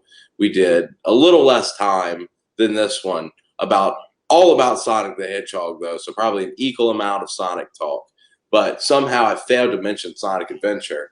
But to me, that's the most beautiful Sonic 2D sprite animations. The characters look so good in that game.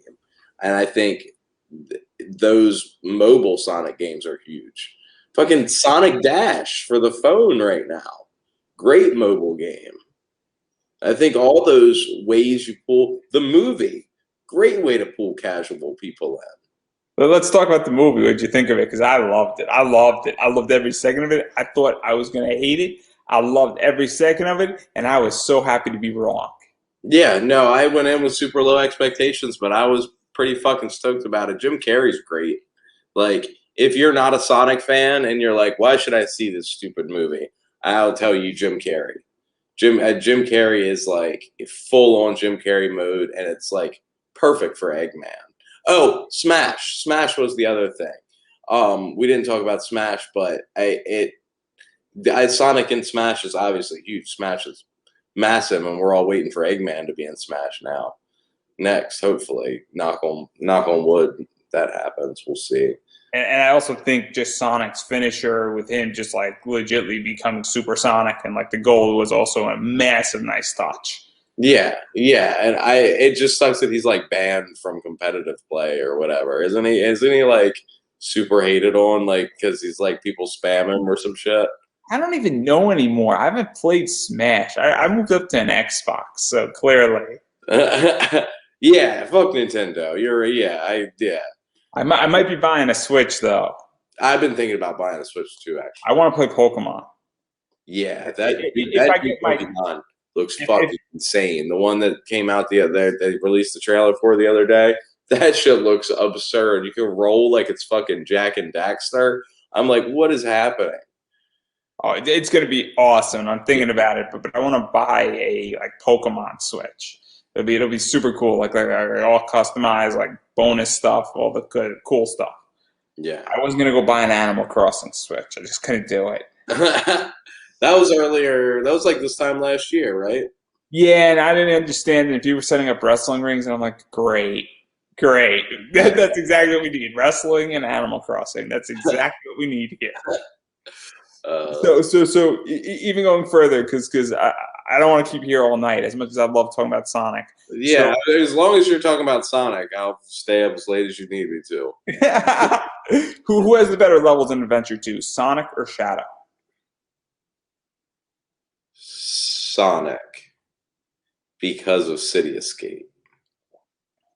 Because City Escape is the second greatest first level of all time, behind only Turtle Woods from Crash Bandicoot 2, which is the fucking best. What is Sonic's best power-up in Adventure 2?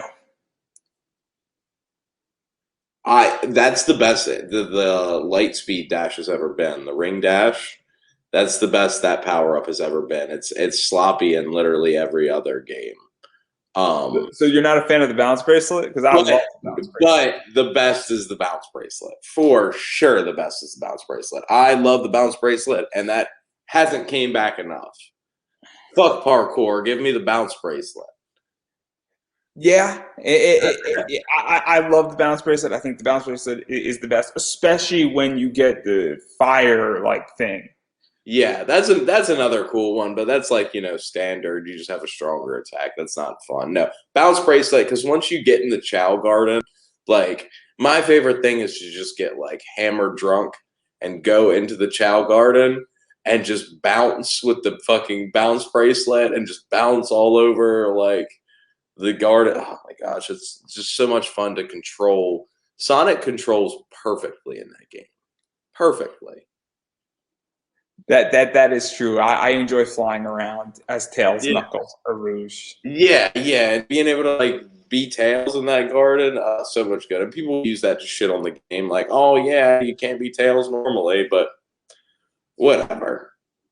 So obviously, Eggman or Tails in that game. From like a level perspective. Probably Eggman because of Cosmic Wall at the end. I think Cosmic Wall is the best level out of the two of them. Yeah. I like Mission Street. I can do Mission Street in my sleep, and I think the theme for Mission Street slaps. And Prison Lane's like pretty fun, but they're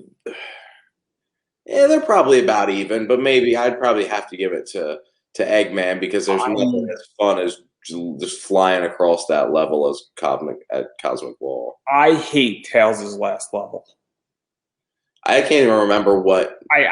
All I know is I hate it, and I played it once and I said never again. Yeah, it's he's the first one on Eternal Engine too, right? Eternal what? He's the first one on Eternal Engine too that you have to be. I think you have to shoot through some shit. Yeah, because I think Eggman's better at Eternal Engine. Yeah, it's easier with Eggman. It's harder with Tails. Yeah. And I just hate Tails' entire getup. I think Tails' his entire getup is just doesn't do it for me. Also, Tails is like power-ups are weaker than Eggman's. It's just not for me. Yeah, but Tails has the funny, or no, I think Eggman has the funny boxing glove that comes out of the front of his machine.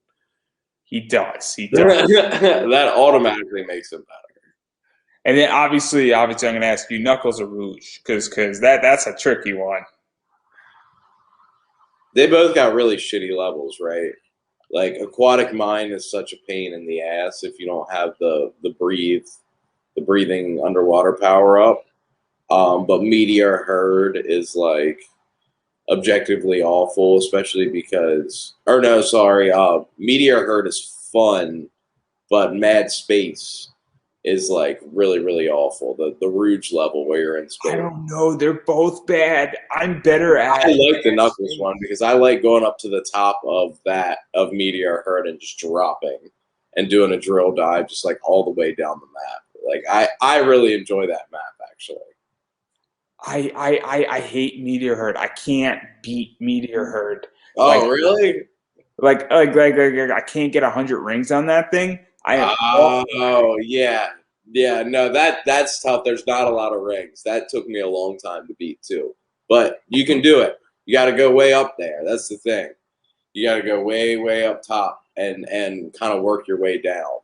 Like it's a tough one, and a lot of shit will like get you off screen there, because you have the perfect chaos, or not the Chaos One clones, that like shoot you. Like there's such a pain in the ass. That's a tough level for sure, especially when you're trying to get 100 rings. I remember trying that many times.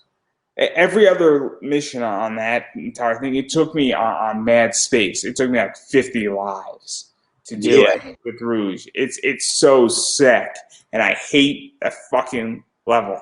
I despise it. You also, the key with getting 100 rings on Meteor Herd is you also have to dig.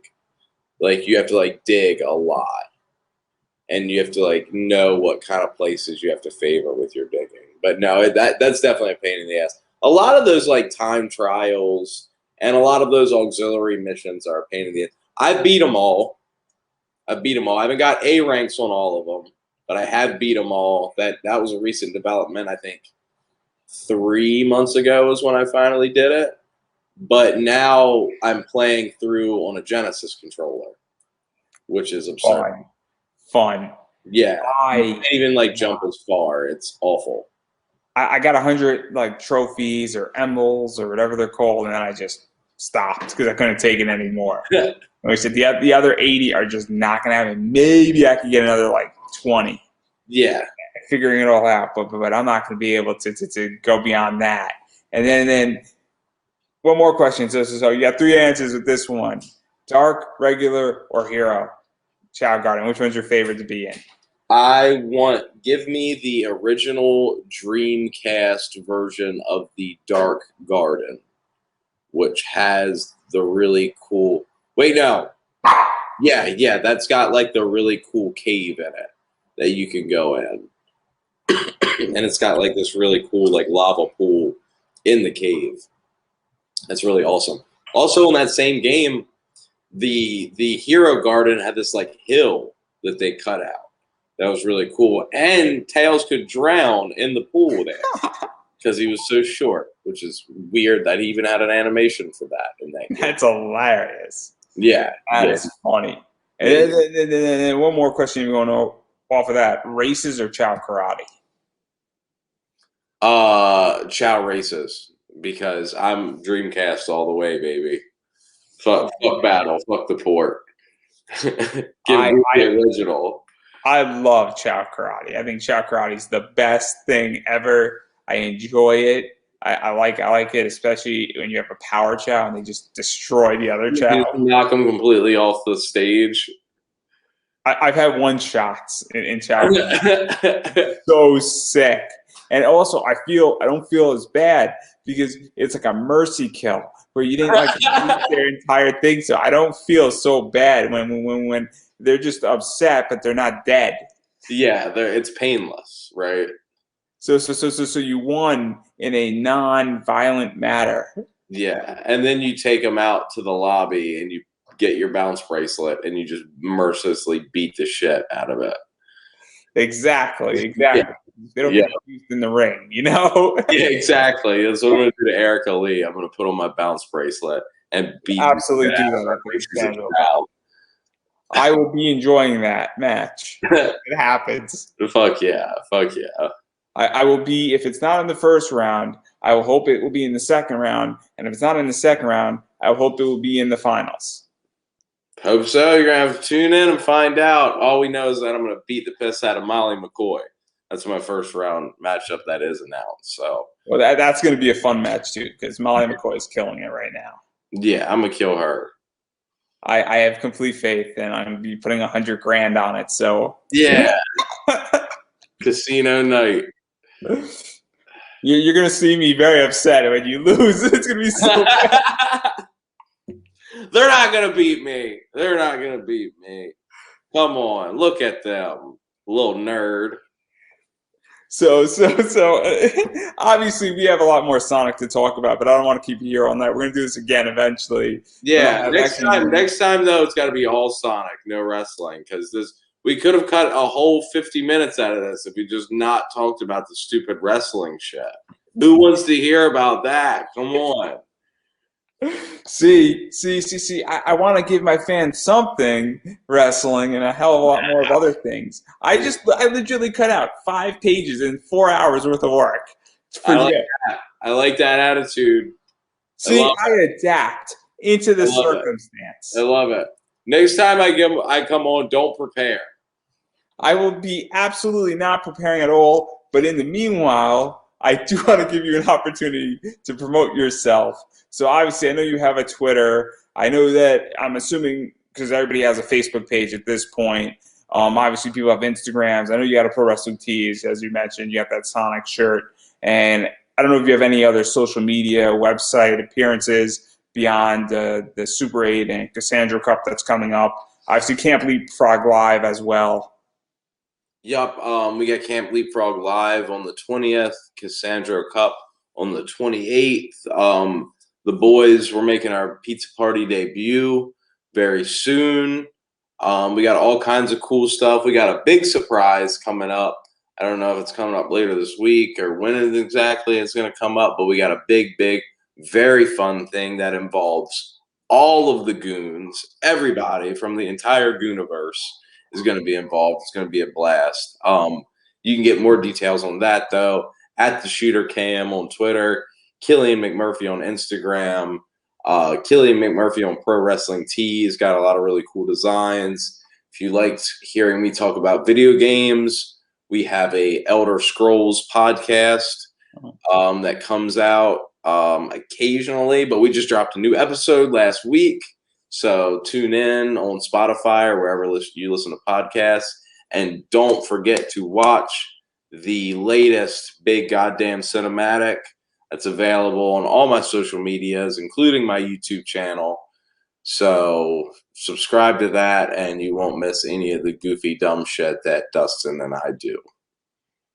Well, on that note, and I've been saying it to everybody, obviously you have to support indie. You have to support indie wrestlers. If you like what somebody's doing, you should be supporting. And one of the ways that you should be supporting is economically, and that means buying a T-shirt, buying merch. Obviously, if there's a donation thing, please consider doing that as well. And I get it. COVID has hit a lot of people. Roughly, things are not the same. Newsbreaker, San Diego Comic-Con just canceled 2021. That happened about 6 hours ago. Actually, probably happened more like 10 hours ago at this point. But I think everybody gets the idea that things are still difficult. So please take care of yourself, take care of your family. If money's tight, please make sure that your mortgage is paid, your rent's paid, your electricity's on, your internet's on, water, food, your dog's okay. Like mine is outside barking. But if you're in that circumstance, you should absolutely be following people on social media. That includes Twitter, that includes YouTube, that includes Instagram, that includes Facebook pages. Obviously, you should be sharing content, commenting. It is super important at this point. It is just as important as buying somebody's shirt when you like what they're wearing, because it does make a difference. It also makes people feel really good, and it also shows promoters that you're interested in said wrestler. And whether they're a heel or a face or somewhere in between, it's super important. As well as you should be watching wrestling. Obviously IWTV. I'm going to plug them because it is super important that watching the Cassandra Cup on 3/28. I'm not too sure when the Super 8's coming. 5/2, I believe. So I don't know if that's the airing date, but that's the date of the show. Limited tickets are being sold. Probably should have plugged that bad boy too. And don't miss our Super 8 promo that just came out. Dustin and I absolutely fucking ripped it. We showed why we are the best actors and the best promo in all of independent wrestling right now. Straight up, bar fucking none. Don't miss that one. And if you are in a good situation, you have money, Killian McMurphy at gmail.com is my Venmo and my PayPal. If you just want to send me money directly, as much as you possibly can. Or a credit card with or DM me your credit card information and I will take what I need.